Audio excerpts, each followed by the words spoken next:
শুভেচ্ছা জানাচ্ছি মাসুম মাহবুব। দেখছেন ওপেন দ্য ইউটিউব চ্যানেল এবং মাসুম মাহবুব ফেসবুক পেজ। আপনাদের জন্য বেশ কিছু ব্রেকিং খবর আছে। বেশ কিছু না বলতে পারি আজকে আপনারা যেই খবরটির জন্য সবচেয়ে বেশি অপেক্ষায় আছেন যে কি ঘটছে রাতে কি মার্কিন প্রেসিডেন্ট ডোনাল্ড ট্রাম্প যে আল্টিমেটাম দিয়েছিল সেই সময়টি পার হয়ে গেছে। তারপরে কি হয়েছে ইরানে? নিউক্লিয়ার অ্যাটাক হলো কি হলো না? প্রিয় দর্শক, আপনারা আশা করি সবাই লাইভে সংযুক্ত হয়ে গেছেন। আ আমি দেখতে পাচ্ছি আপনারা অনেকেই অনেক রকম কমেন্ট করছেন। দর্শক, সরাসরি আমরা সংবাদে যাচ্ছি।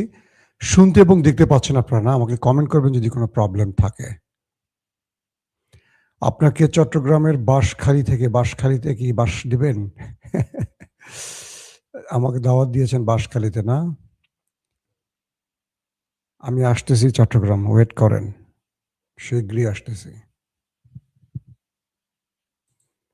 দর্শক, প্রথমেই আমরা ডোনাল্ড ট্রাম্পের একটি বক্তব্য থেকে আসতে চাই। কি ঘটেছে সকল বিস্তারিত জানাবো।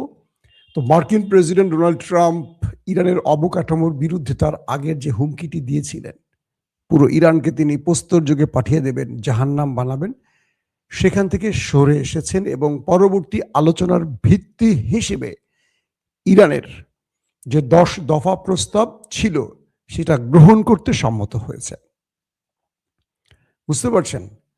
এবং তিনি এক পোস্টে বলেন, আমরা ইরানের কাছ থেকে একটি 10 দফা প্রস্তাব পেয়েছি এবং আমি বিশ্বাস করি এটি আলোচনার জন্য একটি নির্ভরযোগ্য ভিত্তি হতে পারে। যুদ্ধবিরতি সম্পর্কে আরো বিস্তারিত তথ্য আমরা পেয়েছি ইরানের কাছ থেকে। চলেন আমরা ইরান কি বলছে সেটি জানিয়ে আগে আপনাদের বলি নেই, পাকিস্তানের মধ্যস্থতায় একটা নাটকীয় মোড় নিয়েছে যুদ্ধে। সেই যুদ্ধের 15 দিনের একটা বিরতি হয়েছে, যুদ্ধবিরতি বা সিজ ফায়ার যেটাকে আমরা বলে থাকি। নেপথ্যে কি কি ঘটেছে? আমেরিকা হেরে গেল ইরানের কাছে, না ইরান হেরে গেল আমেরিকার কাছে? কেন পাকিস্তান মধ্যস্থতায় আসলো, কারা আনলো, ডিটেল তথ্য আমি আপনাদেরকে দেব আজকের ভিডিওতে। অনেক দুর্দান্ত কিছু খবর আছে। তো তার আগে একটি বলে নেই যে জাতিসংঘে একটি জরুরি বৈঠক হয়েছে। সেই জাতিসংঘের জরুরি অধিবেশন বা বৈঠকে বাহরাইন খসড়া প্রস্তাব তুলেছিল ইরানের বিরুদ্ধে যেন হরমুজ প্রণালী খুলে দেয়া হয়। পাকিস্তান এবং কলম্বিয়া সেই প্রস্তাবের পক্ষে বিপক্ষে ভোট দেয়নি, অর্থাৎ তারা নিরপেক্ষ জায়গায় বসেছিল। আর জাতিসংঘের স্থায়ী সদস্য হিসেবে চীন, রাশিয়া পুরোপুরি ইরানের পক্ষে দাঁড়িয়ে সেই প্রস্তাবের বিরুদ্ধে ভেটো দিয়ে বসে। আর কাজ হয়নি আমেরিকার, অর্থাৎ বাহরাইন যে প্রস্তাবটি তুলেছিল সেই প্রস্তাবটি সঙ্গে সঙ্গে হাওয়ায় মিশে যায়। আপনারা জানেন যে জাতিসংঘের স্থায়ী সদস্যরা বা জাতিসংঘের যারা নিরাপত্তা পরিষদের স্থায়ী যে দেশগুলো, তারা যে ভেটো দেয়, আমেরিকা বা এরকম দেশ যখন ভেটো দেয়, দেখবেন পৃথিবীর সব দেশ জাতিসংঘের একটা মতের পক্ষে ভোট দিলেও আমেরিকা বা চীন বা রাশিয়া যদি বিপক্ষে ভোট দেয় ওটা বাতিল হয়ে যায়। জানি না এটা কারণ কি, বাট এবার ইরান সে সুবিধাটা গ্রহণ করলো। ইরানের বিরুদ্ধে বাহরাইন যে প্রস্তাবটি তুলেছিল তার অ্যাগেনস্টে গিয়ে ভোট দিয়েছে চীন এবং রাশিয়া। প্রকাশ্যে জাতিসংঘে দাঁড়িয়ে ইরানের বন্ধুত্বের কঠিন পরীক্ষায় উত্তীর্ণ হলো চীন এবং রাশিয়া, যে কারণে বাহরাইনের এই প্রস্তাব শেষ পর্যন্ত, মানে আমেরিকার পক্ষে এই প্রস্তাবটি তুলেছিল, সেটি বাতিল হয়ে যায়। দর্শক, চলেন আমরা ইরান কি বলেছে তার গণমাধ্যমের ফুটেজটি আমি তাসনিম নিউজ থেকে অনুবাদ করে আপনাদের বিষয়টি বলছি। তারা বলছে, ইরানি জাতির বিরুদ্ধে পরিচালিত কাপুরুষিত অবৈধ ও অপরাধমূলক যুদ্ধে শত্রু এক অনস্বীকার্য ঐতিহাসিক ও চরম পরাজয় বরণ করেছে। মানে আমেরিকা এবং ইসরায়েলকে বলছে এই বিষয়টি ইরান, যে তারা পরাজিত হয়েছে। ইসলামী বিপ্লবের শহীদ নেতা ইমাম আয়াতুল্লাহ আলী খামেনি তার রক্তের বদলা এবং ইসলামী বিপ্লবের সর্বোচ্চ নেতা ও ইরানের সশস্ত্র বাহিনীর সর্বাধিনায়ক আয়াতুল্লাহ সৈয়দ মুস্তফা খামেনি এর গৃহীত পদক্ষেপের ফলে রণাঙ্গনে ইসলামের যোদ্ধাদের সংগ্রাম ও বীরত্বের কারণে এবং বিশেষ করে যুদ্ধের একেবারে প্রথম দিনগুলো থেকে ইরানের জনগণদের উদ্দেশ্য করে বলছে, আপনাদের প্রিয় জাতির ঐতিহাসিক, স্থায়ী ও মহাকাব্যিক উপস্থিতির ফলে ইরান এক বিরাট বিজয় অর্জন করেছে এবং অপরাধী আমেরিকাকে তার 10 দফা পরিকল্পনা মেনে নিতে বাধ্য করেছে। এই পরিকল্পনায় যুক্তরাষ্ট্র নীতিগতভাবে আক্রমণাত্মক নিশ্চিত করা, মানে আক্রমণ থেকে বিরত থাকার ঘোষণা দিয়েছে। কি কি রয়েছে আমি আপনাদেরকে বলি। সেই ইরানের 10টি দফা, সেটা আপনাদেরকে আমি এর আগেও বলেছি, আজকে আরো ডিটেল বলার চেষ্টা করি। ইরানের সেই 10টি দফার প্রথমটিতে আছে হরমুজ প্রণালীর উপর ইরানের নিয়ন্ত্রণ বজায় রাখা এবং সেখান থেকে তারা টোল আদায় করবে নিয়মিত। ইউরেনিয়াম সমৃদ্ধকরণ মেনে নেয়া, ইরান যে ইউরেনিয়াম সমৃদ্ধ করছে শান্তিপূর্ণ কর্মসূচির জন্য, এটা আমেরিকাকে মেনে নিতে হবে। তারপরের হলো সকল প্রাথমিক ও মাধ্যমিক নিষেধাজ্ঞা প্রত্যাহার, অর্থাৎ ইরানের উপর যতগুলো নিষেধাজ্ঞা ছিল অতীতে বা আগামীতে বা 90 দশকের পর থেকে সকল নিষেধাজ্ঞা প্রত্যাহার করতে হবে। জাতিসংঘ নিরাপত্তা পরিষদ এবং IMA বোর্ড অফ গভর্নর্স এর সকল প্রস্তাব বাতিল করা। ইরানকে ক্ষতিপূরণ প্রদান করা, অর্থাৎ ইরানের ভেতরে এই যুদ্ধের নাম করে যে হামলাগুলো হয়েছে, যে ক্ষতিগুলো হয়েছে, এর ক্ষতিপূরণ ইরানকে দিতে হবে। পাশাপাশি এই অঞ্চল থেকে মার্কিন যুদ্ধ বাহিনী প্রত্যাহার করা, অর্থাৎ আরব থেকে, মানে গালফ কান্ট্রি থেকে মার্কিন যুক্তরাষ্ট্রের যত ঘাঁটি আছে সকল এখান থেকে চলে যেতে হবে, সকলকে চলে যেতে হবে, প্রত্যাহার করে নিতে হবে। এখানে আর কোনো ঘাঁটি থাকতে পারবে না। পাশাপাশি লেবাননে হিজবুল্লাহর উপর যে হামলাগুলো হচ্ছে, লেবানিজ ইসলামের যোদ্ধাদের বিরুদ্ধে যুদ্ধ সহ সকল রণাঙ্গনে যুদ্ধ বন্ধ করা প্রতিশ্রুতি, পাশাপাশি গাজায় নৃশংস হামলা বন্ধ করতে হবে। এই দাবিগুলো আমেরিকা মেনে নিয়েছে শেষ পর্যন্ত ইরানের কাছ থেকে। তো ইরান বলছে, আমরা এই বিজয়ের জন্য ইরানের সকল জনগণকে অভিনন্দন জানাই এবং জোর দিয়ে বলছি যে এই বিজয়ের বিস্তারিত চূড়ান্ত না হওয়া পর্যন্ত ইরানের পক্ষ থেকে তাদের চেষ্টা অব্যাহত থাকবে, লড়াই অব্যাহত থাকবে। দর্শক, ইরান আরো বলছে, Islamic Republic Iran, Lebanon, Iraq, Yemen এবং অধিকৃত ফিলিস্তিনের সাহসী প্রতিরোধ যোদ্ধাদের সাথে মিলে গত 40 দিনে শত্রুকে এমন আঘাত হেনেছে যা বিশ্বের ঐতিহাসিক স্মৃতি কখনো ভুলবে না। ইরান এবং প্রতিরোধ অক্ষ মানবতার সবচেয়ে বর্বর শত্রুদের বিরুদ্ধে সম্মান ও মানবতার প্রতিনিধি হিসেবে একটি ঐতিহাসিক যুদ্ধের পর তাদের এক অবিস্মরণীয় শিক্ষা দিয়েছে এবং তাদের বাহিনী, স্থাপনা, অবকাঠামো এবং তাদের সমস্ত রাজনৈতিক, অর্থনৈতিক, প্রযুক্তিগত ও সামরিক সক্ষমতাকে এমনভাবে চূর্ণ করেছে যে শত্রু এখন হতাশায় নিমজ্জিত হয়েছে এবং মহান ইরানি জাতি ও মহৎ প্রতিরোধ অক্ষের ইচ্ছার কাছে আত্মসমর্পণ করা ছাড়া আর কোনো পথ দেখা যাচ্ছে না। যেদিন ইরানের অপরাধী শত্রুরা এই নিষ্ঠুর যুদ্ধ শুরু করেছিল, সেদিন তারা ভেবেছিল যে তারা অল্প সময়ের মধ্যে ইরানের উপর সম্পূর্ণ সামরিক আধিপত্য অর্জন করবে এবং রাজনৈতিক ও সামাজিক অস্থিতিশীলতা সৃষ্টি করে ইরানকে আত্মসমর্পণে বাধ্য করবে। তারা ভেবেছিল যে ইরানের ক্ষেপণাস্ত্র ও ড্রোনে হামলা করে দ্রুত তাদেরকে থামিয়ে দেবে। দর্শক, আমি এখানে আর লম্বা বলতে চাচ্ছি না, এটা আমি তাসনিম নিউজ থেকে অনুবাদ করে পড়লাম। বিষয়টা হলো যে পাকিস্তানের, এবার আসি আমাদের নাটকীয় মোড় নিয়ে আমি কথা বলি, কেন, কোত্থেকে কি হয়েছে। ট্রাম্প ঘোষণা দিয়েছিলেন, তিনি মঙ্গলবার একটা নির্ধারিত টাইমের কথা বলছিলেন যে ইরানে হামলা করবেন এবং ইরানকে তিনি জাহান্নামে পাঠাবেন। শেষে তিনি আবারও বলেছিলেন ইরানকে তিনি মুছে ফেলবেন এবং ইরানের জাতি যেটা কল্পনা করেনি, একটি ঐতিহাসিক বা একটি বড় সাম্রাজ্যে শুধু পতন নয়, পুরো জাতিকে ধ্বংস করে দেওয়ার ঘোষণা দিয়েছেন, অর্থাৎ নিউক্লিয়ার অ্যাটাকের ঘোষণা দিয়েছিলেন অদৃশ্যভাবে। কারণ যে অ্যাটাকের ফলে একটা পুরো জাতি শেষ হয়ে যাবে, কোটি কোটি মানুষ মরে যাবে, ওই শহরটাতে আর কেউ কখনো বাস করতে পারবে না, ওই শহরটা পরিত্যক্ত হয়ে যাবে। এই কি এমন অ্যাটাক আছে, তার মানে নিউক্লিয়ার পরমাণু অ্যাটাক, এটাই তো বোঝা যাচ্ছে। এরপর ইরান বলছিল যে আমরা তোমাদের জন্য অপেক্ষায় আছি। এবং ইরান বলছে, বা ইরান তার সবচেয়ে ভয়ঙ্কর মিসাইলগুলো যেগুলো এখন পর্যন্ত ব্যবহার করেনি, জাস্ট নিউক্লিয়ার অ্যাটাক হলে ইরান যেই মিসাইলগুলো হিট করতে পারে, প্রত্যেকটা পয়েন্ট থেকে ইরান সেগুলো শত্রুর দিকে টার্গেট করে একদম আপলোড করে রেখেছে। জাস্ট এরকম দাঁড়িয়েছিল, সুইচ টিপবে আর উঠবে। এবং কয়েকটি সূত্র দাবি করছে যে ইরান কয়েক শত না, আবার শোনেন, কয়েক হাজার মিসাইল আপলোড করেছে পুরো মধ্যপ্রাচ্য, ইসরায়েল এবং ইরানের কাছে আমেরিকার রেঞ্জ পর্যন্ত, অর্থাৎ আমেরিকা যেতে পারে এইরকম রেঞ্জেরও মিসাইল আপলোড ছিল। এখন পর্যন্ত আপনারা জানেন যে ইরান আমেরিকার ভেতরে অ্যাটাক করেনি, বরং আমেরিকার স্বার্থ সংশ্লিষ্ট এবং আমেরিকার বেজকে টার্গেট করে মধ্যপ্রাচ্য এবং ইসরায়েলে হিট করেছে।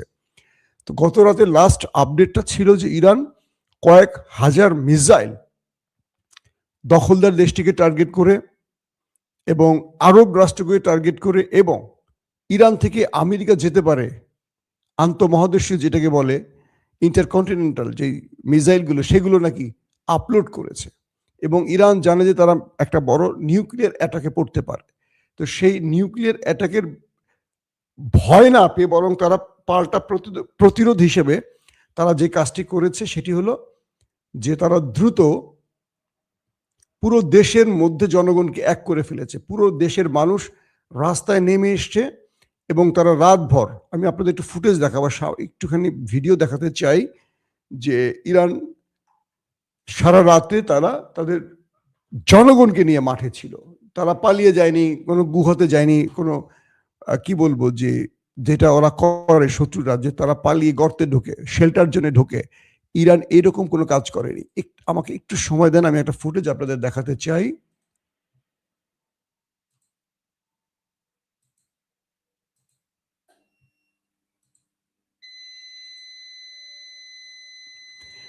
প্রিয় দর্শক, বিষয়টি হলো যে ইরান তার সাহস ধরে রেখে বিজয়টা অর্জন করেছে। মানে এইটা আমি আমার লাইফে, সাংবাদিকতার জীবনে আমি একটা লম্বা ক্যারিয়ার পার করেছি, আমি এতটা অদম্য বা এতটা সাহসী জাতি আমার জীবনে আমি আর দেখিনি। আসেন ভিডিওটা একটু দেখি আমরা।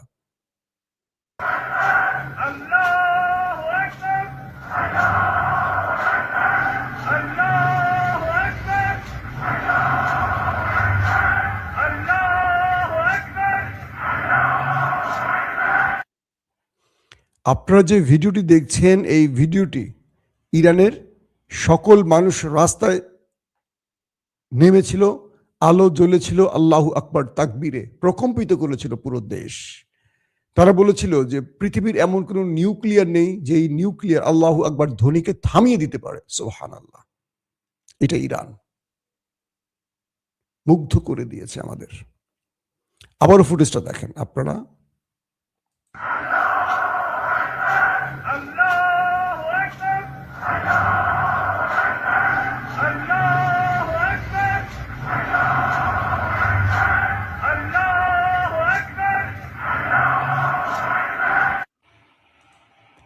দর্শক, তো বিষয়টি তৈরি হলো এরকম যে যখন আমেরিকা বা ডোনাল্ড ট্রাম্প বুঝলেন যে ইরান তার নিউক্লিয়ার অ্যাটাকে ভয় পাচ্ছে না, রাতভর ইরানের মধ্যে আমেরিকা এবং ইসরায়েল ভয়ঙ্কর পরিমাণে অ্যাটাক করেছে, প্রচুর ব্রিজ ধ্বংস করেছে, ইরানের অবকাঠামোর ব্যাপক ক্ষতি করেছে, ব্যাপক ক্ষতি করেছে।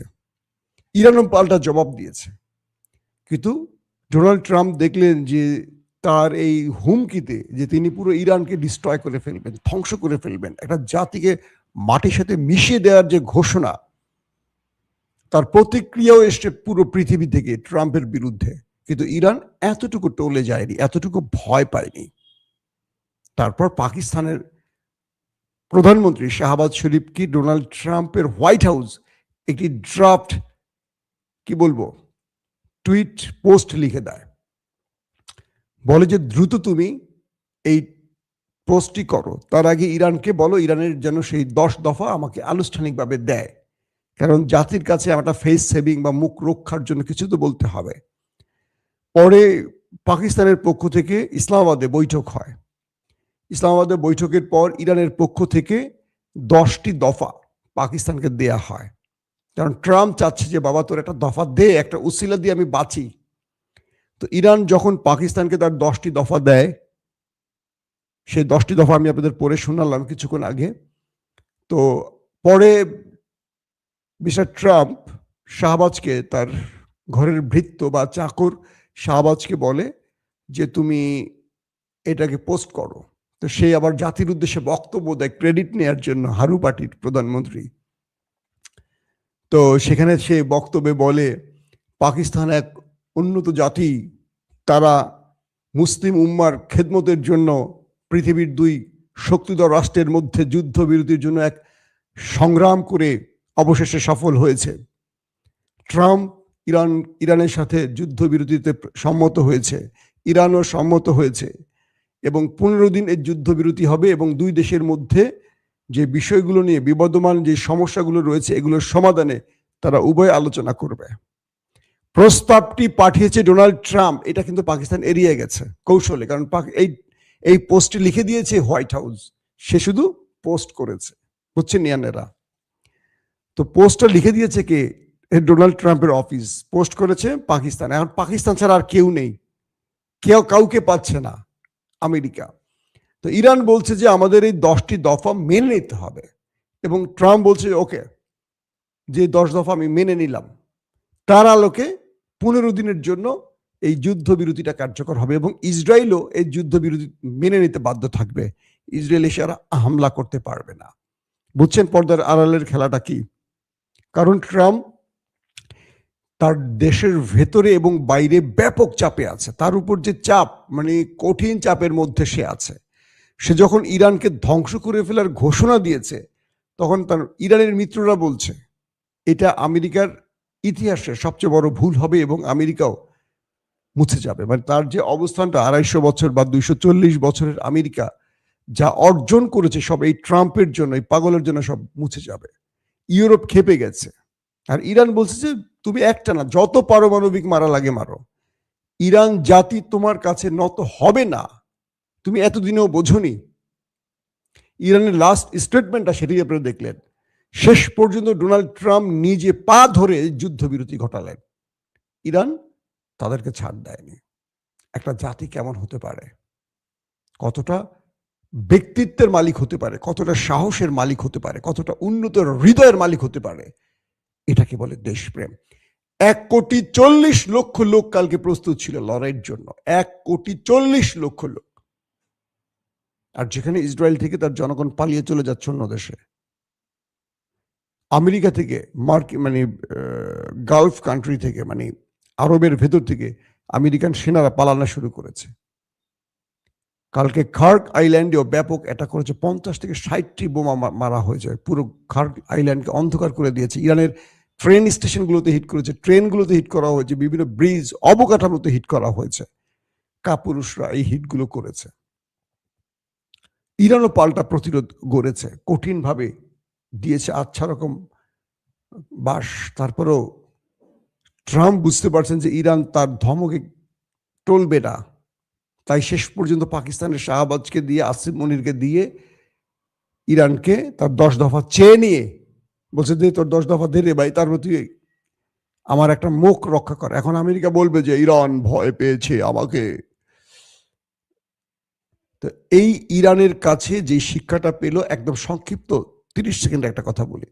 আমেরিকা, ইসরায়েল ইরানের বিরুদ্ধে লড়াই করার আগে আরো 14 বার চিন্তা করবে এখন যে ইরান কি জিনিস। এটা ইরাক না, সিরিয়া না, এটা আফগান না। আফগানদেরও বলা যায় না, আফগান 20 বছর লড়াই করছে, তারপরে আমেরিকার সাথে ইয়ে করে না। 20 বছর পর আমেরিকাকে তাড়াইছে আফগান তালেবানরা। তো এই পরিস্থিতিতে ডোনাল্ড ট্রাম্প একটা ঐতিহাসিক পরাজয়ের স্বাদ নিলেন, আর ইরানি জাতি পৃথিবীকে দেখিয়ে দিল তারা কি পারে। একটা জাতি ঐক্যবদ্ধ হলে কি সম্ভব। কালকে লাস্ট বক্তব্যে ট্রাম্প বলেছিল যে আমার সাথে ইরানের একটা ভালো গ্রুপের সাথে যোগাযোগ চলছে, যারা কট্টরপন্থী না। হে জাতি, তোমরা যদি ইরানকে রক্ষা করতে চাও তাহলে সরকারের বিরুদ্ধে নেমে যাও, মানে সরকারকে তোমরা সরায় দাও। ইরানের একটা লোক রাস্তায় নামে না, যারা নামছে সবাই আল্লাহু আকবার ধ্বনি দিছে ওদের বিরুদ্ধে।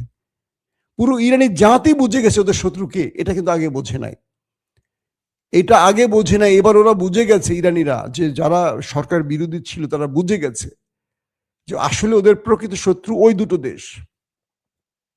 ওরা মনে করছে খমেনি ওদের শত্রু, এখন মনে করছে না এই খমেনি প্রাণ দিছে, তার পুরো পরিবার সহ প্রাণ দিছে। কিন্তু আতাত করেনি। এটাই হলো ইমানের শিক্ষা।